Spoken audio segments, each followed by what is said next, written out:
Hi guys, welcome back to another video from Car Help For You. So in today's video, we're working on a Ford. This is a Ford Fiesta MK7 2010 plate. And what we're doing is that little filter in the back there.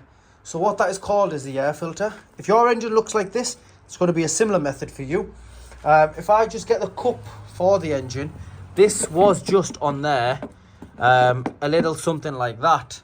So the way you remove this is you've got 3 screws, one there, and one there. And these look like this. And the bit you actually need is, I'll just get it on the ratchet, it's a T25.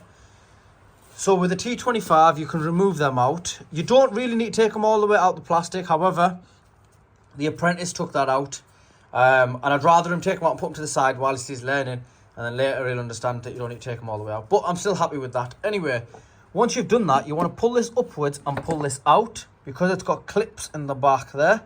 And if you can just see, there's 1, there's 2, there's 3.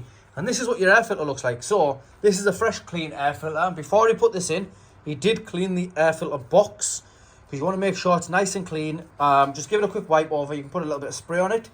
So, once you've done that, you want to come down to there. And just to close it off, I'll see if I can show you on camera. It is going to be a little bit hard, but literally those tabs just went into place. And now this should just push down and line up. And I'm not sure if you can see that, but that pushes in and lands up where it needs to be. Obviously, it's not secure down. Once it's secure, you won't see any of the air filter gaps at all. But anyway, guys, I hope this has helped. Please like, share, and subscribe. Thank you.